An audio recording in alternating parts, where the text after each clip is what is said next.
Helo pawb a chroeso I Teyrnas y Teulu. Ein gweithgaredd heddiw ydy pobi bisgedi bara byr ac ar ôl hynny mi fydd ni'n edrych yn ôl I fewn i'r cwestiwn pwy ydy Duw y Tad. Felly ar gyfer pobi y bisgedi yma bydd angen papur pobi, bydd angen grafeidd pwyso, llwy, bowlen, sif, grater bach, rhyw fath o disgwyl I rhoi y bisgedi I fewn, menyn, orenau neu tangerines, mae hynna'n iawn, dim bach o halen, siwgr a blawd plaen.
Heddiw, dyn ni am edrych I fewn I rhywbeth dyn ni wedi cyffwrdd ar o blaen, ac hefyd dyn ni am dysgu rhywbeth newydd am Duw y Tad.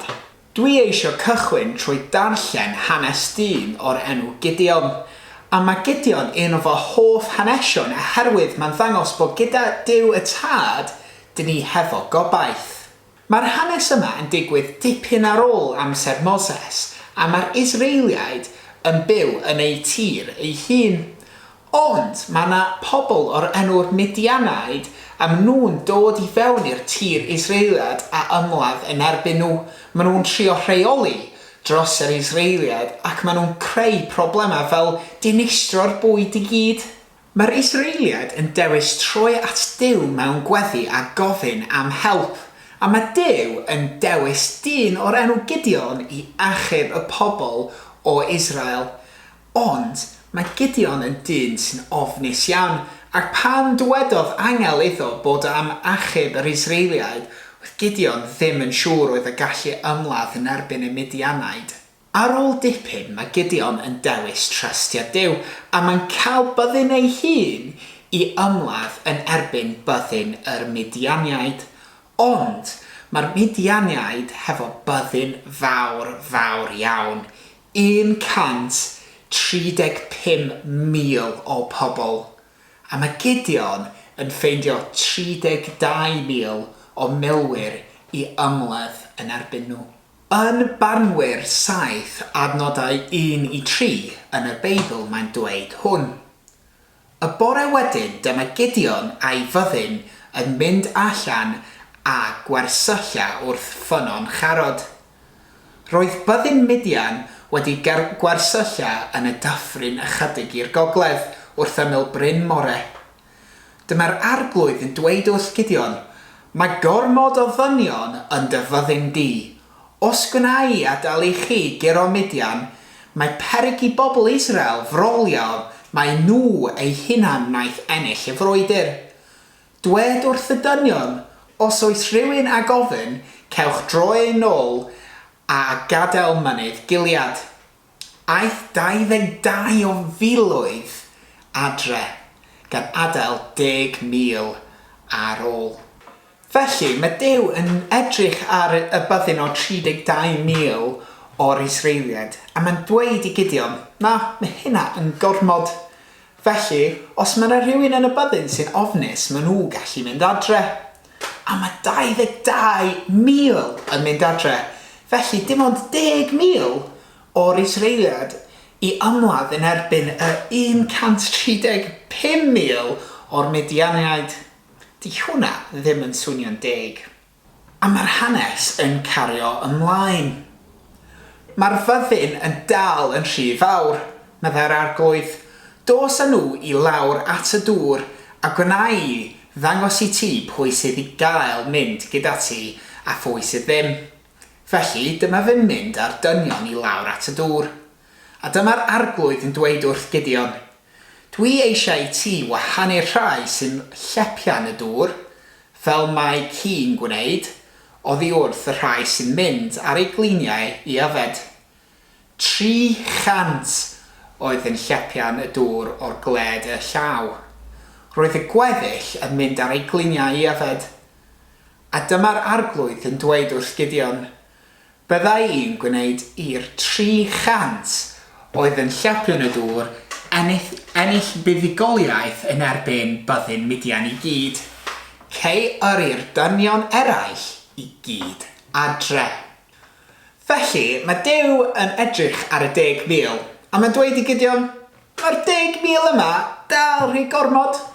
A trwy wneud prawf ar sut mae'r byddin yr Israeliad yn yfed dŵr, mae Duw yn dewis 300 o pobl I ymladd yn erbyn y 135,000 o'r Midianiaid. 300 yn erbyn 135,000? Wel, dwi ddim yn arbenigwyr ar rhyfel, ond dwi'n gwybod does ddim siawns I 300 ennill yn erbyn 135,000 o pobl.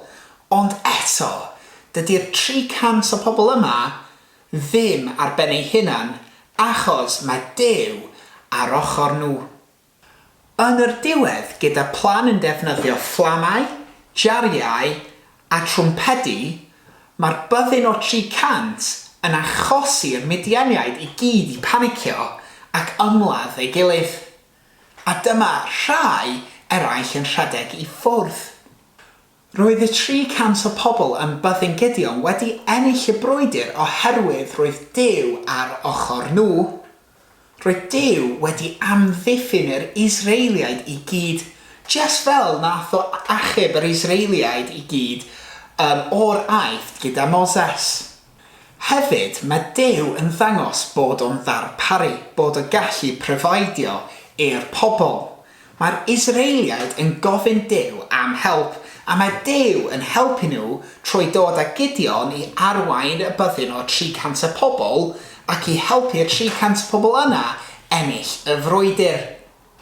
Mae Duw y Tad mor dda, a dyn ni gallu trystio fo I ddarparu I ni ar gyfer ni hefyd. Felly, os ti byth eisiau help gan Dduw, gofynnwch iddo fo achos mae'n caru chi, mae o yn digon pwerus I helpu ni yn unrhyw sefyllfa ac mae o'n ddarparu. Diolch yn fawr iawn I chi am wylio eto. Mwynhewch yr bisgedi a na weld chi wythnos nesaf. Diolch yn fawr. Hwyl. Tara.